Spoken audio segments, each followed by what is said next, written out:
Okay, another update. This is October 2025 update on the option income that we're starting to share.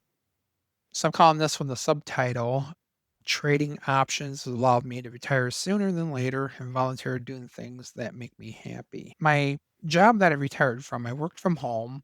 I worked at a desk, this desk I'm sitting at right here, but it was easy work, physically easy, a lot of mental work, a lot of thinking. I design technology curriculum for a tech company, one of the largest certification companies in the whole wide world.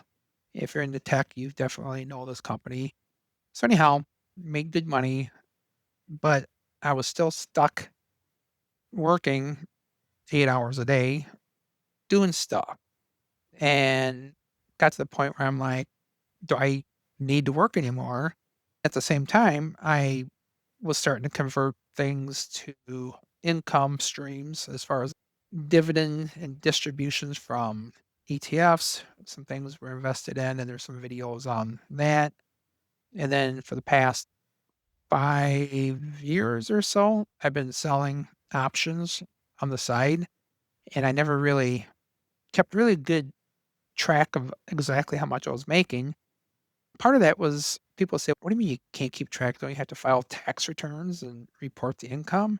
It was all in my IRAs, so I didn't have to really keep track. It just falls in the IRA, and I was keeping track in my head. I wasn't keeping track on a spreadsheet. So I start keeping track on a spreadsheet because I'm actually trading some of these outside of my IRAs. I do got to keep track and got to keep some records now for tax purposes. So anyhow, these option trading, mostly selling covered calls and cash secured puts, has replaced not all my income from my job, but has supplemented my income, my retirement income. So I do get some pension money and got distributions, like I said, from ETFs, and we got option income, we got some rental income. My wife still works part time. So we got money coming in from different directions and totally replaced my work income. So we don't miss that at all. And we don't have any debt. So life's been pretty good. So, anyhow, this video is focusing on just the option income of our retirement income stream. So let's get going with that. And don't forget to subscribe, like, turn on notifications. And this is not financial advice. It's just me showing you what I'm doing with my money in my spare time from anywhere I please. So I can do this from my phone while biking around Europe. So somebody might be thinking, how much time does this take? It took time to learn how to do this. And when I'm home and it's cold outside and it's rainy, I might spend an hour or two, not just staring at this, but continue learning, watching other videos of other people doing things, researching maybe some ETFs or stocks that this strategy would work for. So I just don't grab a stock from the stock market and start doing cash secured puts and cover calls. I got to make sure it fits the criteria. And I'm not going to tell you what the criteria is because it is my criteria, not somebody else's. And it's no secret. It's most of these are the same ETFs and stocks that other people are using. So if you watch other people, you'll see examples. You can do some paper trading and see how it works and go from there. So anyhow, to the spreadsheet, we did September. So what I'm doing, I'm sorting these when I close the trade. So these trades are trades that I closed in October. So I might have opened it in September, or possibly I could open it even sooner, but usually I don't keep these for more than a week or two. Open in September and I closed them in October. And do I have my, oh, so close of September right here. So open September, close in October. So this first one I closed in October was on TNA. So it's a leverage ETF on the Russell 2000. So leverage means like double or triple leverage. I think it's triple. And so it moves more than the Russell 2000, which is good because it creates premium. So the money I collect and get to stick in my pocket is called premium. So this one here, I opened it on 9/29. Originally, the expiration date was going to be the 10th of October. A couple days later, so it looks like it was 4 days later, I got all excited and I closed it. My closing, I bought it for 18 cents. So I sold it for 66 and bought it for 18. So you can see why I closed this. The most I would have made off this was $66. I ended up making 42 in 4 days. Now I could have held on to this for till the 10th for an extra 7 days to try to make an extra, how much would that have been? $24. But I'd already got a pretty good two-thirds of my money made in a couple days. So why would I close this sooner, not just let this run? Let's look at it. So I closed it on the 3rd. If you come down here on the 3rd, you can see that I actually used that probably to open up a cash secured put on something else on the 3rd. So that's probably why. I can't remember exactly why, but I'm not gonna just sit on this for an extra 20 some dollars probably at that point. So anyhow, on the 29th, I also sold a cash secured put right here on the 29th on TQQQ. The expiration date was going to be the 10th. I ended up closing this one on the 6th of October and I sold it for 101 and I closed it for 21 cents. So same type of deal. That's 80 cents that I made. And so I closed it and made 160. So in 7 days. So once again, I'm not going to hang on to that too much longer. There would have been only another 4 days. I'm not going to hang on to it much longer just to try to make this extra 21 cents. And then also on the 29th, I sold a cash secured put on Saxo and sold that for 80. I bought it back on the 3rd for 43 cents, made a whopping $37.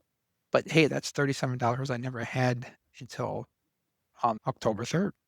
So also on the 6th, I sold cash secured put with expiration date on the 17th. On this one was pretty interesting because I sold it on the 6th and in the morning, and the price of TQQ shot up a little bit for some reason. Can't remember why. So I closed it the same day. So I sold it for 86 and bought it back a few hours later for 21. So I made $130 in just a couple hours. So basically, there's no sense of sitting on this for 11 days to try to make another $21 or whatever. I sold cash cure put on SoFi, and SoFi is in the news a lot lately. Closed it 2 days later. I sold it for 35 and bought it back for 14, made $21. So anyhow, on the 9th, so now we're going to see some red here. So on the 9th, I sold, this is a new one that I tried, DPST. It's like triple leverage regional banks ETF. So it moves quite a bit. And I can't remember exactly when it happened. It might have happened down here. But there was an announcement where some regional banks lost so much money. They had some bad loans that lost millions of dollars, and it caused bank stocks to crash. Lucky me. But anyhow, it all turned out okay, so just follow me. So the 9th, I sold cash secured put with the expiration date on the 17th on DPST. So the price went down, and then around the 14th, I actually bought those back. So I sold for 110. I bought it back for 175. So why would I do that? Because I actually lost money here.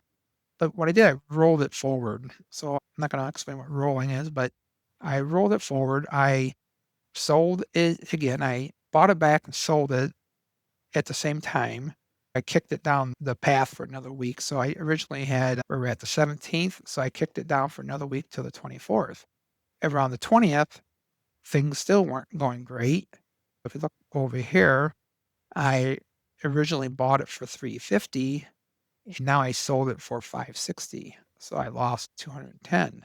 Now at this point, you're saying you've learned your lesson with this stupid ETF. Just go about your business and quit doing that. But I don't learn that easy. So on the 23rd is when I closed out.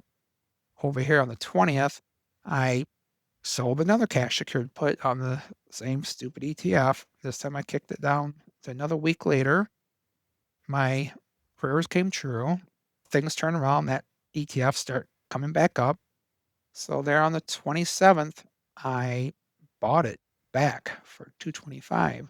So at this point, I had sold it for 740 and bought it back for 225. So I made $515. So if I highlight 515 here and 210 here and 65 here. So between these three trades, this one and this one down here, I ended up making $240 on that trade that I kept kicking down the road. So even though these are red, I came out ahead.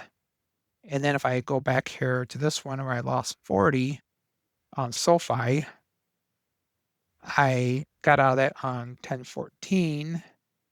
And down here on 1014, I got back into it here. And this time I sold it for 74, bought it back for 14. So if I highlight this one and this one, between those two where I kicked it down the road, I made $200. So even though these here are red long term, I made money because I rolled the calls, rolled the options forward to a week later, sometimes 2 weeks later, until it came back up into the green, and then I got out of it and did okay. And so at this point, you're probably thinking, I would never touch this DPST ever again. But yes, I did. On the 3rd, I sold it again, but this time I actually made $53. So everything is fine and dandy.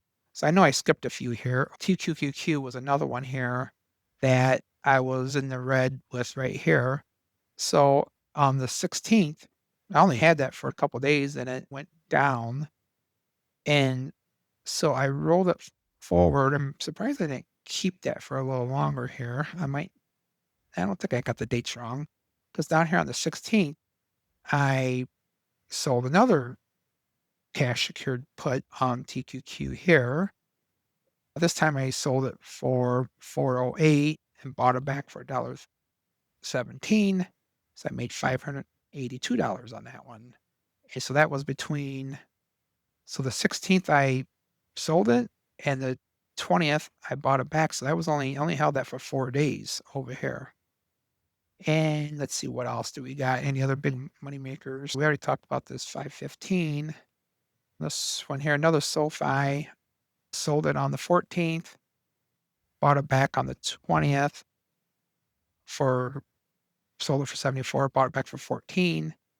Like I said, I buy these back once the price gets decayed. I call it price decay. Once it gets down to a certain point, I go ahead and take my profit and run, and then use that money.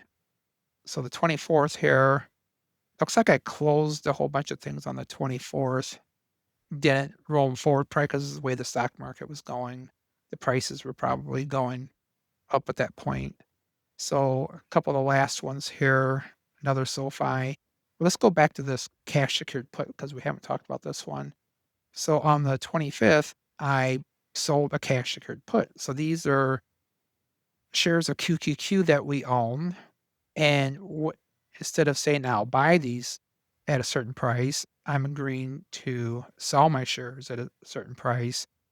I sell those cash secured puts like way out of the money, like 5% higher than what the price will ever get to.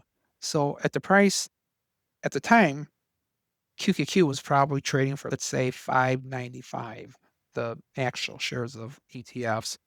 And I agreed to sell them at 630 if the price would reach that price, which is way up here. Now, I'm risking having to sell my shares of stock for 630, but you see me hold my hand up there. If the price goes that high, I'm assuming that it will probably dip down again because the stock market goes like this. So I'm okay with selling these at 630 if it actually gets that high. I don't think it's gonna get that high, not in this 4-week span.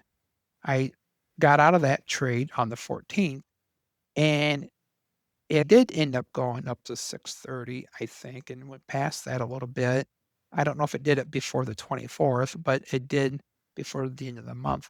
But like I said, I get out of these sooner than later once I get a certain profit. So I sold that for $1.21 and I bought it back for 18 cents. There's no sense of holding it past this point for $18.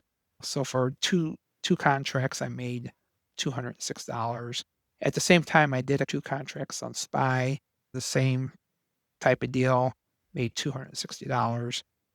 So this one down here, we made $100, and I think I got some more. Oh yeah, let's scroll down here.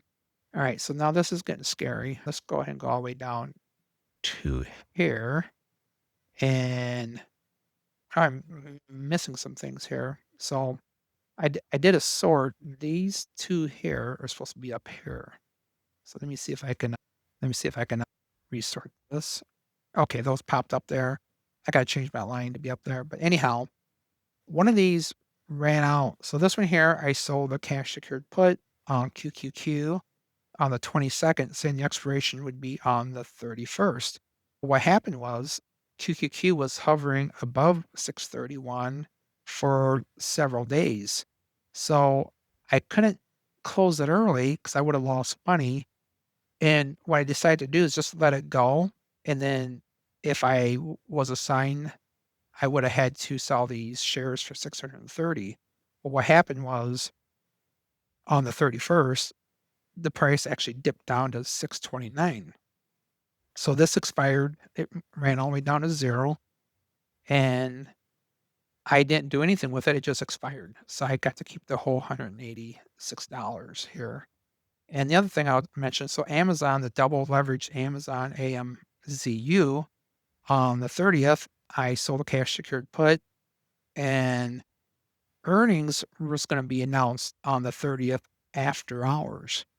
So what I'm saying here is that I agreed to buy Amazon at $32 a share if the price gets to that. Well, at the time it was trading for 35, I think. Amazon had some really great earnings. The price of the stock shot up, of this stock here shot up to 45 or something crazy like 50. So the very next day, I earned $1.55 by selling that put. The very next day, it was only worth 13 cents. So I went ahead and bought it back. And then, so overall, I made a profit of $142. And if I would have waited, it would still be going till the 14th of November. I held it one day and made the 142. So once again, I closed these early so I could use that money to do something else. And if I scroll down, these are trades that are currently open. So I got PayPal, I got some more SoFi, and the total collateral is $54,000 there. So I really think these are just going to all pan out and be, I think they'll all go down to 0 here, and all this will be profit. And this one here I'll put a 0 in there. This is not closed yet, but if I put a 0 in here, if this runs down to 0, this one will be a $1,300 profit, but we don't know if that's going to happen yet or not. I'll probably close that early and maybe make half that amount. So anyhow, for the month of October, let's highlight this, and didn't mean to go all the way up there. So all these that closed in, I'm looking at this column, all these that closed in October from the 3rd until the 31st, I made $2,700 in the month of October. And oh, I should mention this one right here. This is one that I rolled forward. So this one here, the book isn't closed on this one yet, even though temporarily I'm down $842. That's already subtracted from here. So this is when I roll forward over here. Like I said, if this one goes to 0, that'd be $1,300. So between this one and this one, it'd probably end up being a $500 trade if the price does what what I wanted to do. So we'll see about that. I might have to roll this forward some more and keep kicking it down the road. But anyhow, that happens. You can see it's happened here. It's happened in the past. And overall, I still come out ahead. So once again, I was up $2,744 for the month of October. All right, so that wraps up this month. And be sure to pay attention toward the end of November when I'll have the trades that close in November listed, and I'll share those. So, anyhow, if you want to learn about options, just look at some YouTube videos and read about it. You can use ChatGPT or other AI to help you learn about it and keep watching my videos and see how you can do. And one more thing I mentioned in the September video, if a person had $50,000 they could put aside and to trade options with, you could probably make $1,500 a month to 2,000 a month. I'm not promising you that. I'm just saying you probably could if you play it safe. Now, a couple of these that I'm doing these cover calls on, if you don't include those ones, there's a lot of these trades I'm making here. Let's do like this, 37, 56,000. So like these three trades here, those were the three best trades. Let's do these three here instead. So the total here is 39,000. And for those three trades, I made $957. And how long did those trades run? A week, from the 14th to the 20th and from the 17th to, so less than a week with these three trades, I made like $1,000. Now, you don't necessarily going to do that every week or every perfect 3 days. You could go a week or two and not find any good trades to take part of. But the thing is, over a month's time, you're going to find multiple opportunities to jump in, make a quick trade, jump right back out with a couple $100. And I'm proving that you can do that all along here. And if you get in a spot where you're not coming out as good as you want, you just extend out the trade. You buy it back, you sell another cash secured put. That's called rolling it forward or rolling it. You eventually will come out and maybe salvage it. There's times where you just might want to get out of it and just stay out of it. Say, okay, I lost $210. I'm not going to deal with this ETF no more. It's too volatile or it doesn't do what I think it's going to do. It's unpredictable. So once again, thanks for watching. Don't forget to subscribe, and we'll see you in 1 month.